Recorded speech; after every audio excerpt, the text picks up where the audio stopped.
the outcome of your blessing, the outcome of your destiny at this particular point of the church's ministry is not dependent on God. There's a certain part that is dependent on God, but then it's a certain point that everything depends on you. Yeah. How fast do you want to be blessed? What is the extent that you want your blessing to go? How much of a miracle are you ready to see? How much of God do you want to see manifest in you? So now the question is asked, what do I need to do to get the remainder of my blessing? We're at a place right now in ministry and in the body of Christ that it's time now to either put up or shut up. Amen.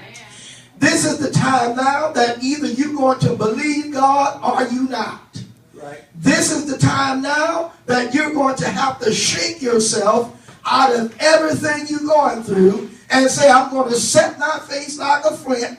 I'm not going to be moved, but I'm going to be like a tree planted by the rivers of water, and everything that God has for me, I'm going to get it. Yeah. Enough is enough. I'm not settling. I am not going to be pacified. I want the whole pie right now. Amen. I want all of what God has for me.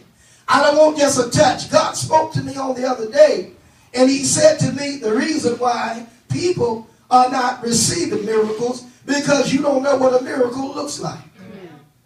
There's a lot of people that are believing God for miracles, but because you don't really know what a miracle is, you're simply being pacified. But we have not yet seen the true miracle working power of Jesus yet, because we won't allow our faith to be tapped in to the miracles. Your income tax check coming back is not a miracle. The check that you get from your job is not a miracle. When you go to the car lot and your credit is bad, and you're able to come out with a car even with bad credit, that's not a miracle. It's quiet, but it's the truth anyway. We dance about those things, and we call them miracles, but that's not a miracle. I'm going to tell you what a miracle is. A miracle is not even having the ability to go into a new building with the money to go into a new building. If God blessed us next week to go into a building with the money that it takes to go into the building, that's still not a miracle. That's a blessing. Yeah. It's quiet, but it's the truth anyway. Let me show you what a miracle is.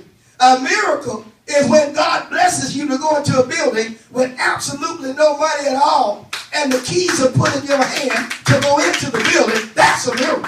Yeah. And so our faith is not where it should be, because when it comes time to believe God for a miracle, we actually get afraid. A miracle is not going from a whole pill to a half of a pill. A miracle is going from 2 or 3 pills to absolutely no pills at all. So God is saying, I can't do a miracle for you, because here's why God can't perform miracles for us. Because usually, if somebody says to Mother Willis, or somebody says to First Lady, I believe in God for a miracle, something supernatural, if we're not careful, the first thing we'll say back to them, are you sure you can do that? Well, if you could do it, it wouldn't be a miracle. That's it. It's quiet, but it's the truth anyway. If you can do it, it's not a miracle. Right. If I can help you do it, it's not a miracle. A miracle is something that's impossible. A miracle is something that's unaccounted for. A miracle is something that's unexplainable. A miracle is something that only a supernatural divine could do. A miracle is something that's out of the ordinary that really should not happen, and I can't even tell you how it happened. So God is saying, I'm not able to perform miracles because our faith is too low. So we're too busy shouting about things that's really not a miracle. Amen. We're too busy dancing about something that's really not a miracle. It's a blessing, but it's not a miracle. Understand? It's a difference between a blessing and a miracle. I'm able to bless you, but I'm not able to perform a miracle for you. Yeah.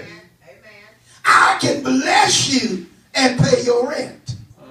I can bless you and fill your car with gas. Right. But it takes God to give you keys to a brand new car, to a $65,000 car that you never put a payment on. It takes God to allow you to drive off the lot. And guess what?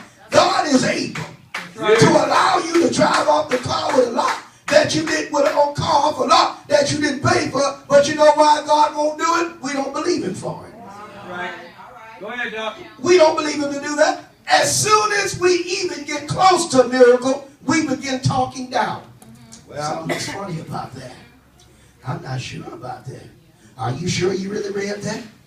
I don't know if you really should do that. I believe in God for a house. Well, you know you haven't worked that many hours no more. And you know they cut your hours. Are you sure you're able to do that? If I was able to do it, it wouldn't be a miracle. Amen. Amen. Our faith is not where it should be. So now, this is a time